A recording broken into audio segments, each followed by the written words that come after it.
ہمارے بیٹھنے کو قبول فرمائے. درود شریف پڑھیں. اللہم صلی صلاۃ کاملہ وسلم سلاما تاما علی سید البشر وسید الانبیاء والمرسلین.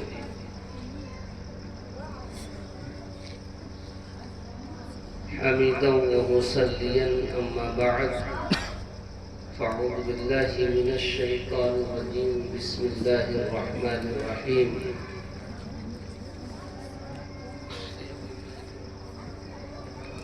قال النبي صلى الله عليه وسلم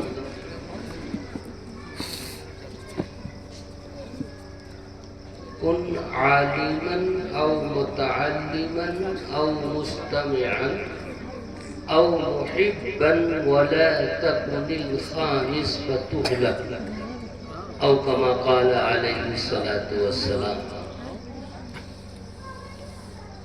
ہم سے پہلے ہمارے ضلع بلرام پور کے صدر محترم حضرت مولانا احمد علی صاحب دعوت برکاتہ آپ سے محو گفتگو تھے اور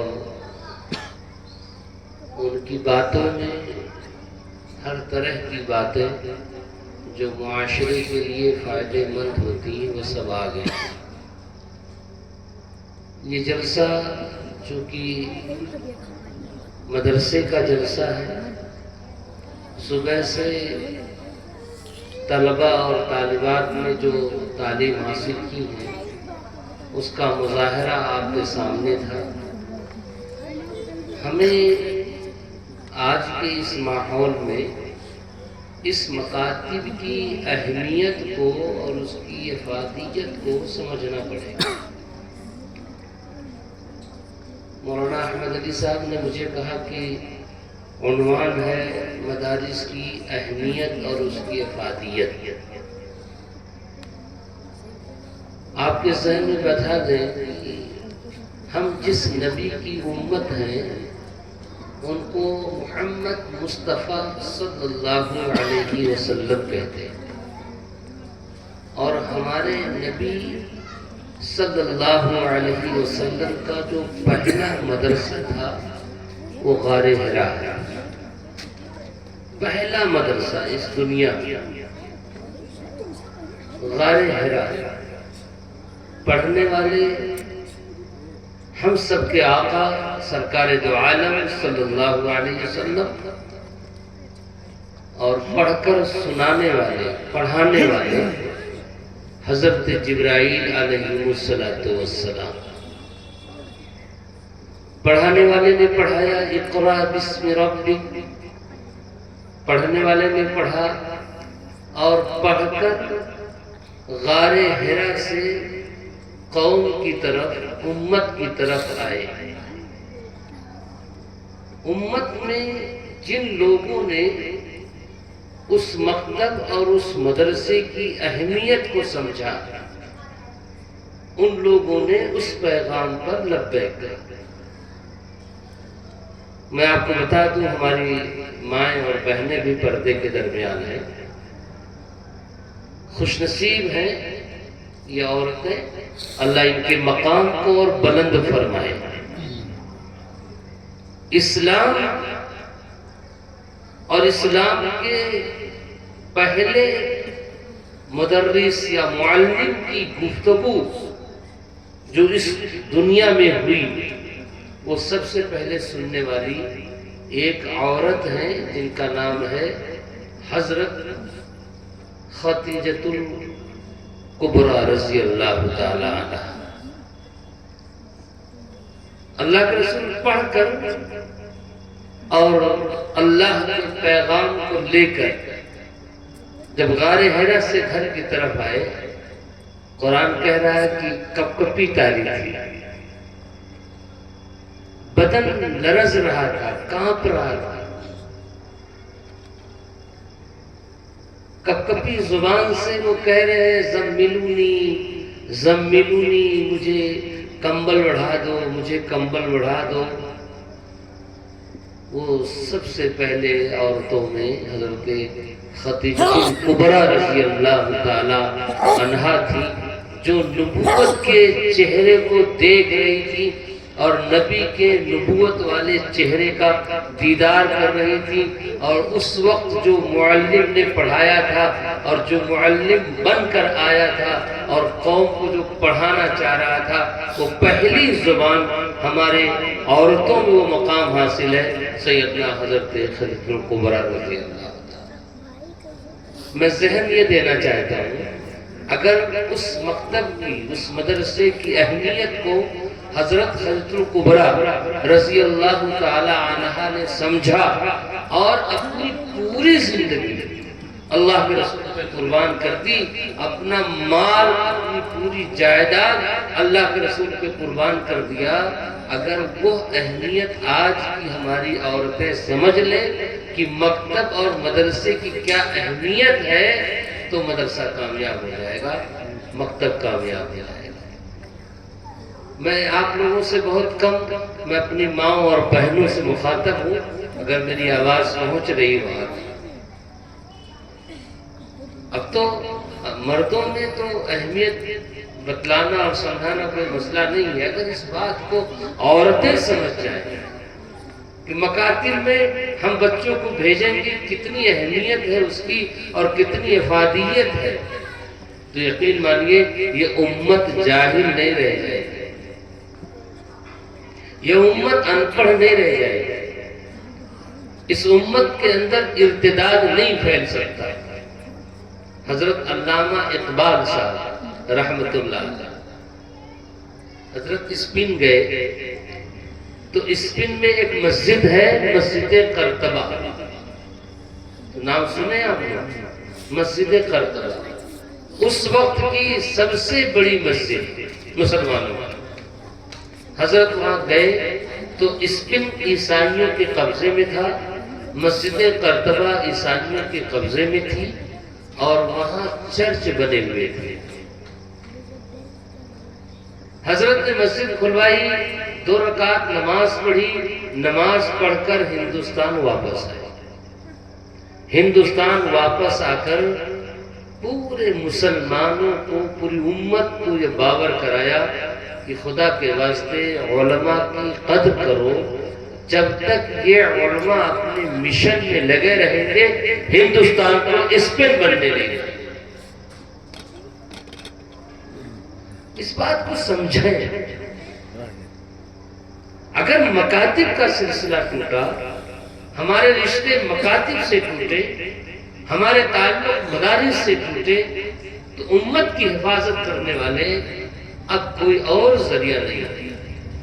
امت محفوظ رہے گی مدرسوں سے، امت محفوظ رہے گی مکتبوں سے۔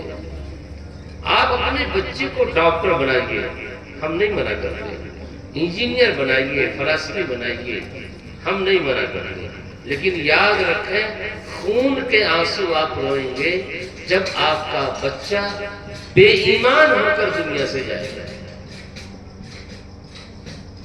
اب ایسی دہلیز پر ہم پہنچ چکے ہیں، ایسے ماحول میں ہم پہنچ چکے ہیں کہ اب ایمان کی کوئی گارنٹی نہیں ہے کہ ہمارا نوجوان مرتے وقت ایمان کے ساتھ دنیا سے جائے گا یا غیر ایمان کے ساتھ دنیا سے جائے گا، اس کی گارنٹی نہیں ہو سکتی۔ یاد رکھیں یہ چیز، آپ دکان دے دیجئے، مکان دے دیجئے، ساری محنت کر کے اپنی پوری محنت کی کمائی دے دیجئے، لیکن اگر آپ نے اسے اللہ کے رسول صلی اللہ علیہ وسلم کی تعلیم سے، مکتب اور مدرسوں کی تعلیم سے روح آشنا نہیں کرایا، اس کی پہچان نہیں کروائی، تو کوئی گارنٹی نہیں ہے کہ اس کا تحفظ ایمان پر باقی رہے۔ یاد رکھیں، اور یاد رکھیں جنت میں سب کو جانا کہ نہیں؟ میں جتنے لوگ بیٹھے ہو سب جنت میں جاؤ گے؟ نہیں جانا ہے؟ جانا ہے کہ نہیں جنت میں جانا ہے؟ کوئی بہادر ہے جو ہاتھ اٹھائے اور یہ کہے میں نہیں جاؤں گا؟ ہے کوئی بہادر اس میں؟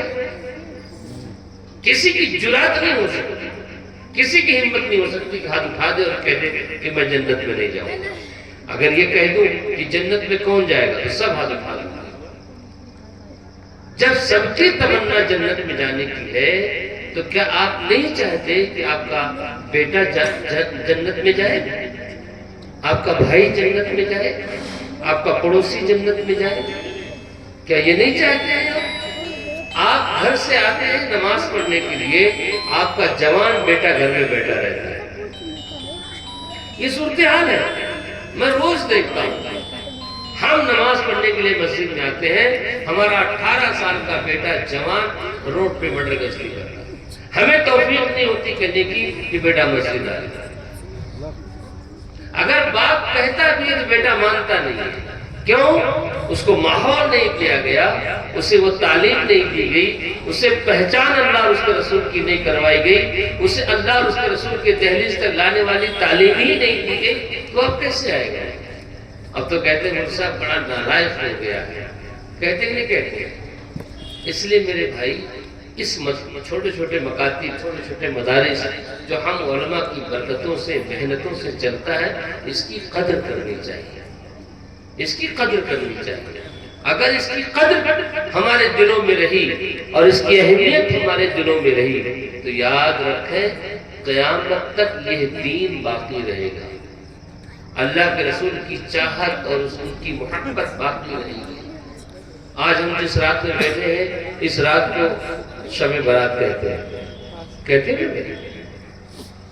ہر بچہ یہ چاہتا ہے کہ اللہ کے رسول کی بتائی ہوئی تعلیمات پر میں عمل کروں۔ آج شب برات ہے، ہماری مائیں بہنیں گھر میں ذکر و اذکار کریں گی، پھر کل روزہ رکھیں گی، اہتمام ہوگا کہ نہیں ہوگا؟ ٹھیک ہے، اس میں بحث ہوتی بھائی روزہ رکھنا ہے کہ نہیں رکھنا ہے۔ یاد رکھو ایک چیز، روزہ رکھنا مستحب ہے، آپ روزہ رکھیے۔ قوموا فی اللیل، آپ رات میں عبادت کیجئے، وصوموا فی النہار، اور آپ دن میں روزہ رکھیے۔ یہ اللہ کے رسول کی حدیث ہے، بحث اس میں کچھ نہ کریں، اس کو واجب فرض نہ مانیں، کچھ نہ کریں یہی کریں، یہ بھی غلط ہے۔ اس لیے آج کی رات میں ہم اپنے آپ کو ضائع نہیں کریں گے، انشاءاللہ کریں گے نہیں کریں گے، انشاءاللہ ہم اس کی افادیت، اس کی اہمیت کو سمجھیں گے۔ میں اپنی ماؤں سے کہوں گا کہ مکاتب کی افادیت کو اپنے ذہن میں رکھیں۔ ایک ماں اپنے بچے کو مکتب لے کے جب آتی ہے اور اس کی افادیت پر جب وہ غور کرتی ہے تو بچہ آگے چل کر باعزید مستمی بنتا ہے۔ یاد رکھیں گے، خواجہ قطب الدین بختیار کاکی رحمت اللہ علیہ بنتا ہے۔ یہ کسی اور کی محنت نہیں ہے، یہ ہمارے ماؤں کی محنت ہے۔ اب خواجہ قطب الدین بختیار کاکی رحمت اللہ علیہ کو شاید نام سے واقف ہو، نام آپ نے سنا ہوگا۔ بہت بڑے بزرگ اولیاء اللہ، ان کا مزار دلی میں ہے، کبھی دلی جائیں تو خواجہ کے مزار پہ حاضری ضرور دیں، فاتحہ پڑھ کے آئیں۔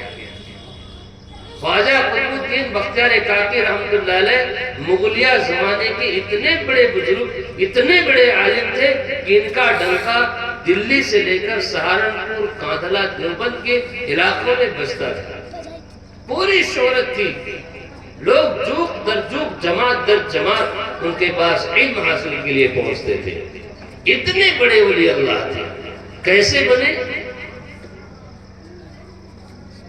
جب پڑھنے کے قابل ہو گئے تو ماں نے ان کا ہاتھ پکڑا اور مکتب لے کر کے آئیں، اور ایک مولوی صاحب جو اس مکتب میں پڑھاتے تھے ان سے ملاقات کرائی اور کہا کہ میں اس بچے کو اللہ اور اس کے رسول کی پہچان کروانا چاہتا ہوں، میرا یہ بچہ اللہ کو اور اس کے رسول کو پہچان لے۔ اللہ کی پہچان یہ ہو کہ جو کچھ ہوتا ہے وہ اللہ کی مرضی سے ہوتا ہے، اللہ ہی ہمارے خالق ہیں، اللہ ہی ہمارے مالک ہیں، اللہ ہی ہمارے رازق ہیں، پیدا کرنے والے، روزی دینے والے، جلانے والے، مارنے والے، مشکل کشا، حاجت روا، سب اللہ۔ میرے بچے کو یہ پہچان آپ کروا دیجیے۔ استاذ محترم نے ہاتھ میں لیا خواجہ قطب الدین بختیار کاکی رحمت اللہ علیہ کا اور کہا ماں جس امید سے آپ اس بچے کو لے کے آئی ہے میں انشاءاللہ محنت کروں گا، لیکن آپ بھی دھیان رکھیں آپ کی بھی تربیت گھر میں اسی بنیاد پر ہونی چاہیے جو بنیاد آپ مجھے بتا رہی ہیں اسی بنیاد پر میں محنت یہاں بھی کروں گا، اور جب یہ بچہ واپس جائے تو اس کی ذہنیت پر یہی محنت کی ضرورت ہے۔ تو جانتے ہو ماں نے کیا کیا؟ بچہ گھر پہنچا تو ماں سے کھانا مانگا، امی میں پڑھ کر آ گیا، مجھے کھانا کھلاؤ۔ ماں نے کہا بیٹا کھانا تو اللہ کھلاتے ہیں، وہ دیکھو بیل دروازے پہ بندھا ہے اس کو بھی اللہ کھلاتے ہیں، وہ دیکھو بکری بندھی ہے اس کو بھی اللہ کھلاتے ہیں، وہ دیکھو بھینس بندھی ہے اس کو بھی اللہ کھلاتے ہیں، وہ دیکھو تمہارے دادا لیٹے ہیں ان کو بھی اللہ کھلاتے ہیں، تو آپ کو بھی اللہ کھلائیں گے؟ اللہ مجھے کھلائیں گے؟ بولے ہاں اللہ ہی آپ کو کھلائیں گے۔ وہ کیسے کھلائیں گے؟ بولے بیٹا مصلی بچھاؤ اور 2 رکعت نماز پڑھو، اللہ سے کہو کہ اللہ بھوک لگی ہے مجھے کھلا دے، مجھے کھانا دے دے۔ بچے نے وضو بنایا، مصلی ماں نے بچھایا، میری ماں ذرا غور سے سنیں گی، مصلی بچھایا، وضو بنایا، مصلی بچھایا، مصلی پہ 2 رکعت نماز پڑھی۔ اماں نے کہا بیٹا ہاتھ اٹھاؤ اور دعا مانگو کہ اللہ تو مشکل کشا ہے، تو حاجت روا ہے، تو سب کو کھلاتا ہے، چڑیوں کو تو کھلاتا ہے، جانوروں کو تو کھلاتا ہے، تو اپنے اس بندے کو بھی تو کھلا دے۔ دعا سکھائی ماں نے، اور حضرت خواجہ نے جب دعا کے لیے ہاتھ اٹھایا پھر چہرے پہ ہاتھ پھیرا، کہا ماں کھانا کہاں ہے؟ میں تو مانگا اللہ سے، کھانا کہاں ہے؟ تو کہنے لگی بیٹا تلاش کرو، اب تلاش کرنا تمہاری ذمہ داری ہے، کوشش کرو تم۔ اب بچہ مصلی سے اٹھا تو اس طاق میں ڈھونڈا، اس الماری میں ڈھونڈا، یہاں وہاں ڈھونڈا، ایک جگہ اس کو مل گیا۔ کہا ماں یہ مجھے مل گیا؟ بولے ہاں دیکھو اللہ ایسے ہی کھلاتے ہیں، 2 رکعت نماز پڑھو، دعائیں مانگو اور پھر کھانے کی تلاش کرو، اللہ ایسے ہی کھلاتے ہیں۔ یہ ماں کی تربیت تھی۔ ماں پہلے سے روٹی بنا کے اس جگہ رکھ دیتی تھی، پھر بچے کی تربیت کرتی تھی۔ یہ سلسلہ شروع ہو گیا۔ حضرت خواجہ قطب الدین بختیار کاکی رحمت اللہ علیہ مکتب سے پڑھ کے جب گھر آتے، اب ماں سے نہیں پوچھتے، مصلی بچھاتے، 2 رکعت نماز پڑھتے، اللہ سے دعا مانگتے، پھر ڈھونڈتے، روزانہ کھانا مل جاتا۔ ایک دن ماں کہیں محلے میں شادی تھی وہاں چلی گئی۔ اب شادی کی مشغولیات سے ماں کے ذہن سے بات نکل گئی کہ میرے بچے کا مدرسے سے پڑھ کر آنے کا ٹائم ہو گیا۔ اب وہاں رہ گئی، وہ وہاں رہ گئی۔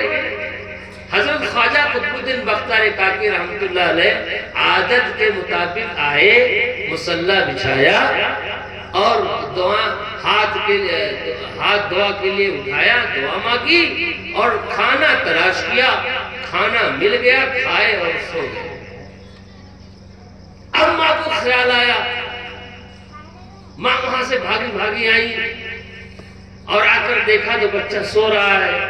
کہا اللہ تعالیٰ شکر ہے آج آپ نے عزت بچا لی، اگر یہ تلاش کرتے تو آج نہ پاتے تو ماں کو ایک جھوٹی چیز کی طرف منسوب ہو جاتی، اور ماں آپ نے میری لاج رکھ لی۔ جلدی سے انہوں نے روٹیاں ٹھوکی اور بنا کے رکھ دیا۔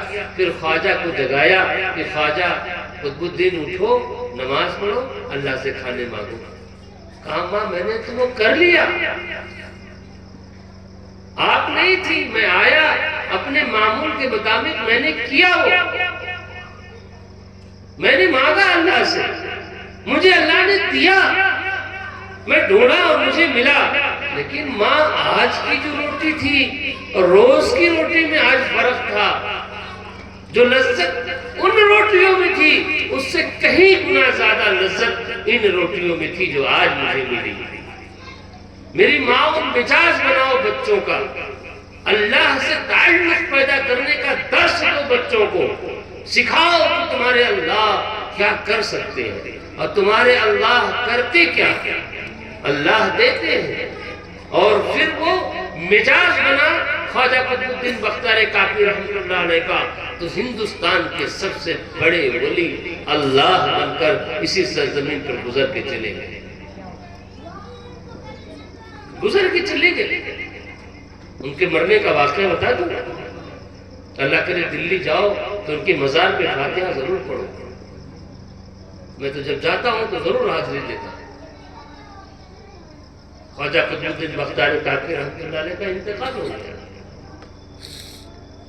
انتقال کی خبر بجلی کی طرح پھیلی، بجلی کی طرح پھیلی. خواجہ کا انتقال ہوا، چاہنے والے لاکھوں کی تعداد میں تھے، گرتے پڑتے دلی پہنچے، جنازے میں شامل ہونا. محبت دل میں تھی نا. اللہ کو جو محبوب ہوتا ہے اللہ اس کی محبت سب کے دلوں میں ڈال دیتا ہے. اللہ کو جو بندہ محبوب ہوتا ہے اللہ اس کی محبت سب کے دلوں میں ڈال دیتا ہے. کیا ہوا؟ آ جاؤ. اب حضرت خواجہ کا انتقال ہوا، بجلی کی طرح خبر پھیل گئی، سب پہنچ گئے، لاکھوں کا مجمع جنازے میں. اب جنازہ رکھا ہوا ہے، صفائی درست ہو گئی، جنازہ پڑھانے والا کوئی نہیں. معلوم چلا کہ بھئی کیا وجہ ہے، جنازہ کیوں نہیں ہو رہا ہے؟ کہا حضرت نے انتقال ہونے سے پہلے جنازے کی شرائطیں لکھی ہیں کہ میری جنازے کی نماز کون پڑھائے گا. ہم مرتے ہیں تو کیا کرتے ہیں؟ جب ہمیں پریشانی ہوتی ہے، ہم مرنے کے قریب ہوتے ہیں تو بیٹوں کو بلائیں گے، انہیں اپنی کچھ باتیں سمجھائیں گے، فلاں کمرہ تیرا، فلاں دکان تیری، یہ سب بتاتے ہیں. ایسے جائیداد بانٹ لینا، ایسا کر لینا، ویسا کر لینا. حضرت خواجہ دنیا سے رخصت ہوئے تو وصیت لکھی کہ میری جنازے کی نماز وہ شخص پڑھائے گا جس شخص کی کبھی تہجد قضا نہ ہو، کبھی تہجد قضا نہ ہو. دیگر نماز نہیں، دیگر نمازوں میں جو باتیں تھیں وہ تو تھیں، کبھی تہجد قضا نہ ہو. ظاہر سی بات. دوسری شرط تکبیر اولیٰ کے ساتھ، جب سے وہ بالغ ہوا ہو تکبیر اولیٰ کے ساتھ کوئی نماز اس کی قضا نہ ہو. یعنی جتنی نمازیں پڑھی ہو سب تکبیر اولیٰ کے ساتھ، امام کے ساتھ اللہ اکبر. فرض نماز تکبیر اولیٰ کے ساتھ پڑھی. اور تیسری شرط جو رکھی تھی وہ تو بہت بڑی شرط. لکھا حضرت نے کہ میری جنازے کی نماز وہ شخص پڑھائے گا جو اپنی ماں، بہن، بیوی کے علاوہ کسی چوتھی عورت پہ اس کی نظر نہ پڑے. غور کرو، آپ سوچو. حضرت یہ کہہ لکھ کے چلے گئے. اب ان تین شرطوں پہ کون اترے؟ ہر آدمی سوچتا ہے کہ دو شرطیں تو پائی جاتی ہیں، تیسری شرط بڑی سخت ہے، راستہ چلتے کہیں ادھر ادھر میری نظر نہ پڑ گئی ہو، میں حضرت کی جنازے کی نماز کیسے پڑھوں؟ صبح سے شام ہو گئی، جنازے کی نماز پڑھانے والا کوئی نہیں. ہندوستان کی تاریخ میں یہ واقعہ لکھا ہے، سورج ڈوبنے سے پہلے سب میں سے ایک شخص باہر آیا اور خواجہ کے پاس گیا، خواجہ کے چہرے سے چادر ہٹائی اور مخاطب ہو کے کہا کہ خواجہ کیا کیا آپ نے؟ دنیا سے آپ گئے اور ہمارا راز کھول گئے. اگر ہم جنازے کی نماز پڑھاتے ہیں تو ہمارا راز کھلتا ہے، اور اگر نہیں پڑھاتے ہیں تو آپ کی جنازے کی نماز پڑھانے والا کوئی نہیں. پھر مخاطب ہو کے کہا لوگوں سے صفحے درست کرو، جنازے کی نماز میں پڑھاؤں. جانتے وہ کون تھے؟ اسی ہندوستان کی سرزمین پر اسی ہندوستان کے اس وقت کے بادشاہ خواجہ شمس الدین التمش رحمۃ اللہ علیہ. یہ کتابوں میں واقعات لکھ کے چلے گئے، لوگ کر کے چلے گئے، بتا کے چلے گئے. یہ اس تربیت کا نتیجہ ہے جو ہماری مائیں اپنے بچوں کو بچپن میں دیتی ہیں. آج ہماری ماؤں سے، ان کے ہاتھ اور زبان سے یہ تربیت نہیں ہو رہی. آج گھر کے بچے آوارہ ہوتے ہیں، خود پریشانیوں سے بچنے کے لیے موبائل ہاتھ میں پکڑا دے گی، لیو کھیلو، جو دیکھے کو تم دیکھو، ہم میں پریشان ہے۔ آج تو موبائل کا زمانہ پکڑا دیا۔ اب بچہ موبائل دیکھ دیکھ کے جب بڑا ہوگا تو اب مجھے احساس نہیں ہوگا کہ اذان کس کی ہو رہی ہے، گھنٹی چرچ میں بج رہی ہے کہ اذان مسجد میں ہو رہی ہے، اسے کوئی فرق نہیں پڑے گا۔ آج ہماری نظریں نوجوان بچوں پہ پڑتی ہے، کہیں چوراہے پر، کہیں راستے میں، کہیں پل کے اوپر بیٹھے ہیں، اذان ہو رہی ہے، اذان دینے والا مؤذن اللہ اکبر کی صدائیں لگا رہا ہے، نوجوان موبائل میں مست ہے، ڈوبا ہوا، اسے کوئی پرواہ نہیں۔ یہ کمی اس بچپن میں ہماری ماؤں کی ہے جو انہوں نے تربیت اچھی نہیں دی۔ اب رونا روتے ہیں کہ مجھ سے بچہ ہاتھ سے نکل گیا، اب تو صاحب مانتا ہی نہیں۔ میں ممبئی میں تھا تو ایک بہت قریب کے مسجد کے بغل میں رہتے تھے، آخر انہوں نے شکایت کی کہ مجھ سے ایک ہی لڑکا ہے اور میں بڈھا ہو گیا ہوں، ضعیف ہو گیا ہوں، مجھے گھر میں نہیں رہنے دیتا، باہر کر دیتا ہے۔ میں نے کہا بچے کو سمجھانے سے پہلے میں آپ سے کچھ پوچھنا چاہتا ہوں، وہ بچہ ایک تھا تو آپ نے کبھی مکتب میں اس کو تعلیم دلائی، کبھی مدرسے میں جوڑا؟ یاد رکھو مسلمانوں، دنیا کی کوئی بھی تعلیم میں آپ گریجویشن کر لو، آپ آئی ایس بن جاؤ، آئی پی ایس بن جاؤ، بی ایم ایس کر لو، ایم بی بی ایس کر لو، ایم ڈی بن جاؤ، دنیا کی کسی کتاب میں آپ کو حقوق نہیں بتائی جائیں گے۔ اگر حقوق کی تعلیم کسی نے دی ہے تو وہ صرف اسلام نے دی ہے، قرآن نے دی ہے، اللہ کے رسول صلی اللہ تعالیٰ علیہ وسلم نے دی ہے۔ بس کچھ لوگ بحث کرتے ہیں، آج گریجویشن کا زمانہ ہے، لوگ کہتے ہیں صاحب ترقی ہو گئی اور صاحب یہ ہو گیا اور صاحب وہ ہو گیا۔ ہم پوچھتے ہیں بتاؤ اگر ترقی ہو گئی ہے تو یہ بتا دو کہ ماں کے حقوق کیا ہیں، استنجا کرنے کے طریقے بتا دو، پیشاب پخانے کے صاف کرنے کے طریقے بتا دو۔ یاد رکھو کسی ڈاکٹر، انجینئر، فلسفی کی کتابوں میں یہ چیز نہیں ملے گی، یہ آپ کو ملے گی آپ کے مکتب میں اور آپ کے مدرسے میں کہ ماں کا حق کیا ہے، باپ کا حق کیا ہے، بھائی کا حق کیا ہے، پڑوسی کا حق کیا ہے، بہن کا حق کیا ہے۔ یہ کہاں ملے گا؟ مدرسوں سے۔ اس لیے مدرسوں سے جڑنے کی ضرورت ہے، مدرسوں سے اپنے آپ کو جوڑنے کی ضرورت ہے۔ یہ ہے مدرسے کی افادیت، اہمیت جن لوگوں نے سمجھا ان لوگوں نے حاصل کر لیا۔ ہندوستان کی تاریخ آپ پلٹ کے دیکھو گے تو ہندوستان کی تاریخ میں انگریز بہادر سے پہلے، انگریز بہادر نہ حکمراں نہیں تھے، اس سے پہلے 4000 مدرسے صرف دلی میں تھے، 4000 مدرسے صرف دلی میں تھے۔ اور جب انگریز بہادر یہاں قابض ہوئے اور اپنی حکومت چلائی، تقریباً 250 سال اس ہندوستان میں حکومت کی ہے، اس نے سمجھا کہ جب تک یہ مدرسے رہیں گے ان کے ایمان کو بیچنا، ان کو مسلمانیت سے ہٹانا، ان کو اسلام سے ہٹانا ممکن نہیں، مشکل ترین ہے۔ تو ان لوگوں نے مدرسوں پہ بلڈوزر چلایا، مدرسے، علماء کا قتل کیا۔ 51 سے 52,000 علماء 1857 میں ہندوستان کی تاریخ لکھی گئی کہ ان کی پھانسیاں دے دی گئی۔ دور دور تک جنازہ پڑھانے والے کوئی نہیں تھے، بلا جنازے کے مسلمانوں کو دفن کیا جاتا تھا۔ آپ پڑھیں تاریخ۔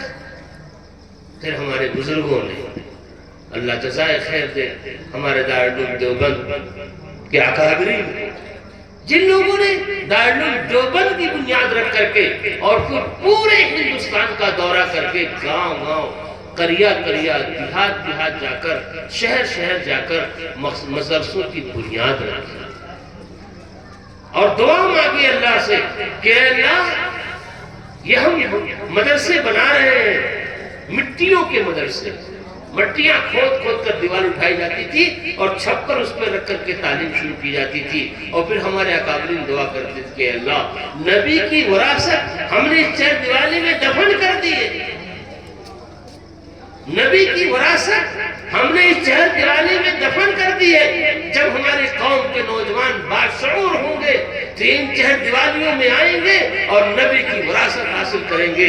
جو حق ہم سے چھینا گیا ہے تاریخ لکھی جائے گی، یہ حق پھر سے لیا جائے گا۔ آپ کیا سمجھتے ہیں؟ آج مدرسے آنکھوں میں چبھ رہے ہیں، انگریز چلے گئے، ان کی اولادیں تو ہیں، ان کی اولادوں میں مدرسے آنکھوں میں چبھ رہے ہیں۔ اس لیے آپ سے میں کہہ رہا ہوں کہ آپ کے ہاں اگر کوئی مکتب چل رہا ہے تو آپ اس مکتب کو آنکھ کا سرما بنائیے، محبت کیجیے، آپ تعلق پیدا کیجیے، پڑھانے والے سے محبت، پڑھنے والے سے محبت۔ اسی کو ہمارے آقا نامدار سرکار دو عالم صلی اللہ تعالی علیہ وسلم نے فرمایا تھا 1400 سال پہلے، کن عالمن، اے لوگوں سارے کے سارے لوگ پڑھنے والے بن جاؤ، سارے کے سارے لوگ عالم بن جاؤ، کن عالمن او متعلمن۔ وقت نہیں ملتا ہے تو جو علماء تمہیں ملے ان سے پڑھنے والے، ان سے سیکھنے والے بن جاؤ۔ تمہاری مسجدوں میں آئیں گے، تمہارے محلے میں آئیں گے، کوئی قرآن کا ترجمہ بتائے گا، کوئی حدیث کا ترجمہ بتائے گا، سننے والے بن جاؤ اور ان سے علم حاصل کرنے والے بن جاؤ۔ فرمایا وَلَا كُنْ عَالِمًا أَوْ مُتَعَلِّمًا أَوْ مُسْتَمِعًا۔ ان کے ساتھ بیٹھ کر پڑھو، نہیں پڑھنے کا وقت ہے تو کبھی وقت نکال کر جاؤ اور ان کی باتیں سنو، مستمعاً، سننے والے بن جاؤ۔ وَلَا تَكُنِ الْخَامِسِ وَكُنَا مستمعاً أَوْ مُحِبًّا۔ چوتھی چیز فرمایا آقا نامدار سرکار دو عالم صلی اللہ تعالی وسلم نے کہ آپ یا تو خود عالم بن جاؤ، یا عالم سے پڑھنے والے بن جاؤ، یا عالم کی باتیں سننے والے بن جاؤ، اور یا تو ان سے محبت کرنے والے بن جاؤ۔ انہیں دیکھو تو محبت کی نظر سے دیکھو۔ آج ہم اتنی حقارت سے دیکھتے ہیں، پڑھانے والوں کو بھی حقارت سے دیکھتے ہیں، پڑھنے والے کو بھی حقارت سے دیکھتے ہیں۔ آپ سے میں صحیح بات پوچھتا ہوں، بہت غور سے سنیے گا، اللہ کرے بات ذہن میں آ جائے، ہماری ماؤں کی بحث ذہن میں آ جائے۔ ہم اللہ اکبر کا نعرہ لگاتے کہ نہیں لگاتے؟ کون ایسا ایمان والا ہے جسے کہا جائے نعرے تکبیر تو نہیں بولے گا اللہ اکبر؟ اللہ اکبر کے معنی کیا ہے؟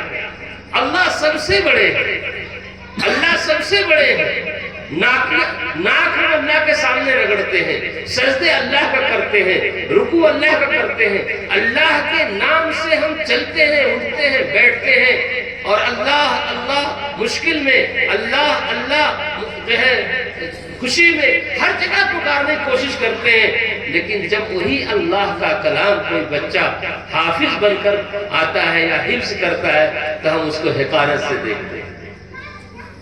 اگر دل میں اللہ کی عظمت ہے تو اللہ کے کلام کی عظمت کیوں نہیں ہے؟ کیا کسی مالدار کا بچہ قرآن کیوں نہیں پڑھتا؟ کسی چودھری کا بچہ قرآن کیوں نہیں پڑھتا؟ کسی سید کا بچہ قرآن کیوں نہیں پڑھتا؟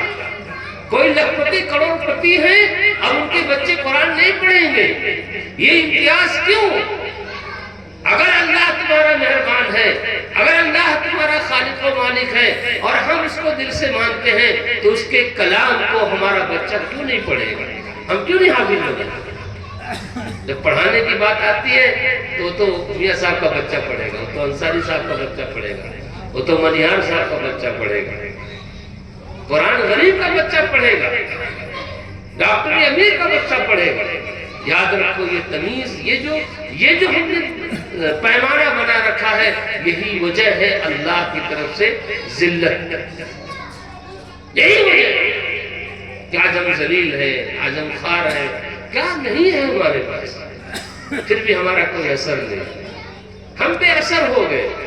اللہ کے رسول نے 1400 سال فرمایا تھا کہ ایک زمانہ آئے گا کہ لوگ تمہیں ایسا کھا جائیں گے جیسے دسترخوان پہ تم کھانا کھاتے ہو، ایسا لوگ تمہیں کھا لیں گے۔ تو اس وقت صحابہ نے کہا تھا اللہ رسول کیا ہم تعداد میں کم ہوں گے؟ اللہ رسول نے فرمایا نہیں، تم تعداد میں کئی گنا رہو گے، کئی گنا رہو گے، لیکن تمہارے اندر ایمان کی حرارت اتنی کمزور ہوگی، اتنی کمزور ہوگی کہ لوگ جس طرف سے چاہیں گے تمہیں برباد کر دیں گے۔ آج پوری دنیا کی صورتحالات دیکھیے، کہاں ہیں ہم؟ اس لیے میرے بھائی آپ قدر کریں، جو وقت جو زندگی کے ایام ہمیں ملے ہیں، ہم اپنے نونہال بچوں پر، ان کی تعلیم و تربیت پر دھیان دیں۔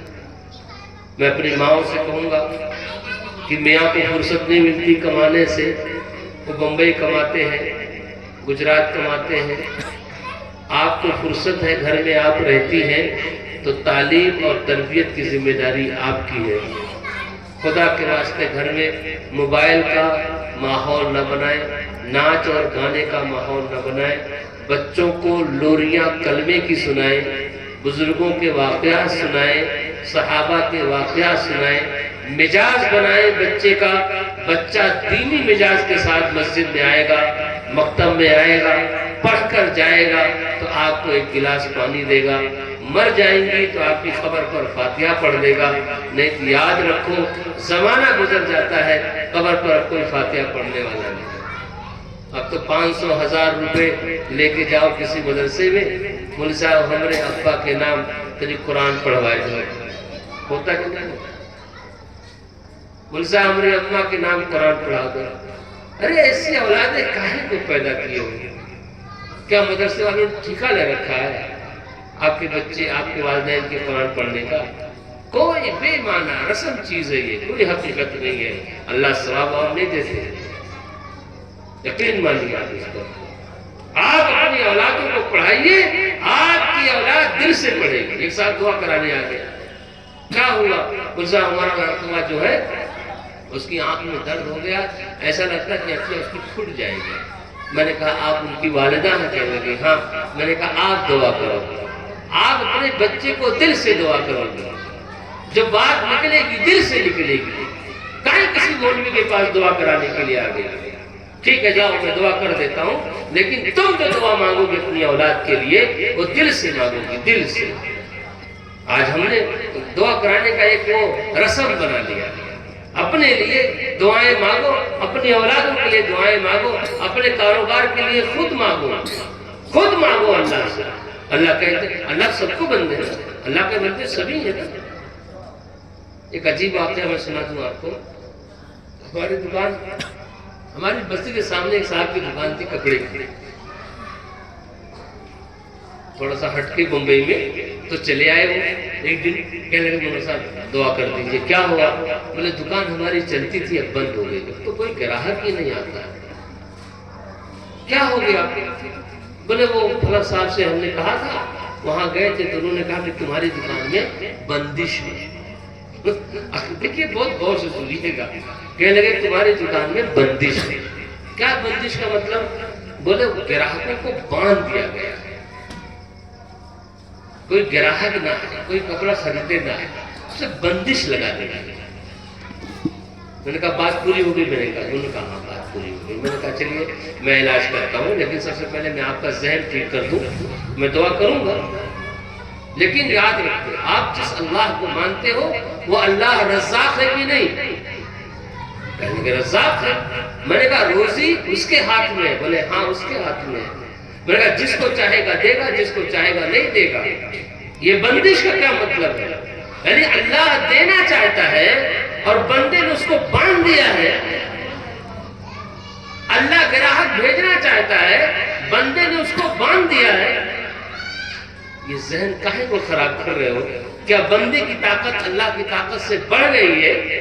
اللہ رزق دینا چاہتا ہے اور بندے نے اس کو باندھ رکھا ہے، رزق اسے گھر نہیں پہنچنا چاہیے۔ یہ عقیدہ فاسد ہے، اللہ کی ذات میں شرک ہے۔ میرے بھائی یہ سب چیزوں میں نہیں پھنسنا چاہیے، خود اللہ سے رشتے پیدا کرنے چاہیے۔ آج ہمارا رشتہ اللہ سے نہیں رہ گیا، ہمارا تعلق اللہ سے نہیں رہ گیا، اللہ سے تعلق پیدا کرو. اللہ تو ہماری شہ رگ سے بھی زیادہ قریب ہے. اللہ کہتے ہیں میرے بندے مانگ میں تجھے دوں گا. آج کی رات مانگ. بعض روایتوں میں ہے نا کہ اللہ آج تو 7ویں آسمان سے اتر کے نیچے آ جائے ہے نا. میں سنے کو نہیں سنے. تو آج جب آئیں گے تو کیا کریں گے؟ اللہ روزی تقسیم کرتے ہیں, مقدرات لکھے جاتے ہیں. پڑھے ہو نہیں پڑھے ہو, سنے ہو نہیں سنے ہو. تو آج کی رات اپنے مقدرات صحیح کرا لو. آج تو اللہ سے مانگو. آج ہماری تلاوت ہونی چاہیے. آج نماز پڑھنے کے بعد ہر مسلمان اپنے قرآن کو لے کے بیٹھے, نماز کو لے کے بیٹھے, نماز پڑھ کر اللہ سے مانگے, قرآن پڑھ کر اللہ سے مانگے, ذکر کر کے اللہ سے مانگے. لا الہ الا اللہ محمد رسول اللہ 100 مرتبہ 200 مرتبہ پڑھ کر اللہ سے مانگے. جو آئے وہ اللہ سے پڑھ کر مانگو. اللہ نہیں دیں گے؟ یقیناً دیں گے. ہمارے رشتے اللہ سے کمزور ہیں, اس لیے پریشانیاں زیادہ ہیں. اگر رشتے اللہ سے مضبوط ہو جائیں گے تو انشاءاللہ یہ پریشانیاں ختم ہو جائیں گی. اس لیے میرے بھائی, رشتے کی مضبوطی کے لیے ہمارے بزرگوں نے محلے محلے مدرسہ قائم کیا.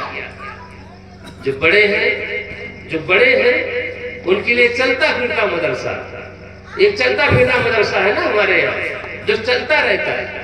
کبھی اس مسجد میں, کبھی اس مسجد میں, کبھی اس گاؤں میں, کبھی اس گاؤں میں.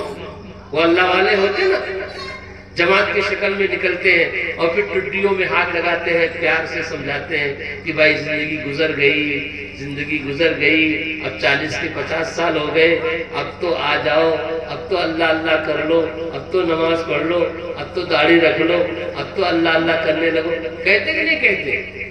یہ بڑوں کی اصلاح کے لیے ہمارے بزرگوں نے مدرسہ قائم کیا, چلتا پھرتا مدرسہ. اور ایک مدرسہ جو آپ کے گاؤں میں ہے, یہاں ہے, یہ بھی ہمارے بزرگوں نے قائم کیا. یہ آپ کے بچوں کے لیے قائم کیا گیا ہے. اس لیے آپ پہلی فرصت میں اس مدرسے سے اپنے بچوں کو جوڑیں. سب سے پہلی فرصت میں 5 سال کا بچہ ہو گیا ہے, آئیں, اس کا نام مولانا احمد علی صاحب سے لکھوائیں گے نا انشاءاللہ.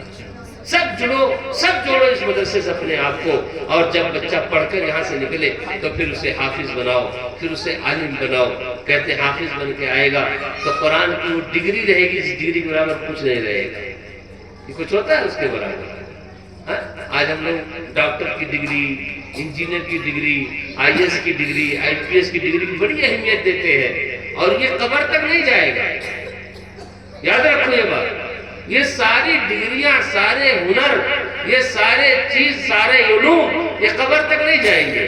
قرآن ایک ایسی ڈگری ہے جو قبر تک جائے گی, قبر میں جائے گی, اور قبر کے بعد جنت میں جائے گی. اور حکم ہوگا قرآن پڑھتا جا اور جنت کے مراتب طے کرتا جا. تو جائے گا نہیں جائے گا؟ تو ایسے علوم بچوں کو دلاؤ جو علوم دین اور دنیا دونوں کے لیے بہتر ہو.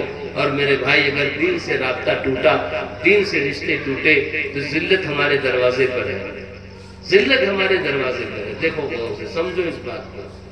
ہم علماء کرام چھوٹی چھوٹی مجلسوں میں اس باتوں کو سمجھاتے ہیں. نہ سمجھو گے کہ مٹ جاؤ گے تو میں ہندی مسلمانوں, تمہاری داستان تک بھی نہ ہوگی. داستانوں میں اللہ ہم سب کو کہنے زیادہ, سننے زیادہ, عمل کی توفیق عطا فرمائے. آمین. وآخر دعوانا ان الحمدللہ رب العالمین. دعا فرمائے. اللهم صل صلاة كاملة وسلم سلاما تاما على سيد البشر وسيد الأنبياء والمرسلين. ربنا آتنا في الدنيا حسنة وفي الآخرة حسنة وقنا عذاب النار وقنا عذاب القبر وقنا عذاب الحشر وقنا عذاب الدين يا رب العالمین. اے اللہ ہماری خطاؤں کو معاف فرما دیجئے. اے اللہ لغزشوں کوتاہیوں کو درگزر فرما دیجئے. اے اللہ دن کے اجالے میں, رات کے اندھیرے میں جو بھی خطائیں ہوں, چھوٹی ہوں بڑی ہوں, اے اللہ سب معاف فرما دیجئے. آج کی اس مجلس کو اے اللہ قبول فرما لیجئے. اس مجلس میں نوجوان, بوڑھے, بچے بھی ہیں. اے اللہ سب کی محنتوں کو اللہ قبول فرمائیے, اور جتنی باتیں کہی گئی ہیں, سنی گئی ہیں, اللہ اس پر 100% عمل کی توفیق عطا فرمائیے. اے اللہ ہمارے اس مدرسے کو دن دونی رات چوگنی ترقی عطا فرمائیے۔ ہمارے حضرت مولانا احمد علی صاحب کی صحت و تندرستی میں اللہ خوب اضافہ فرمائیے، ان کا سایہ ہم لوگوں کے سروں پہ تا دیر قائم فرمائیے۔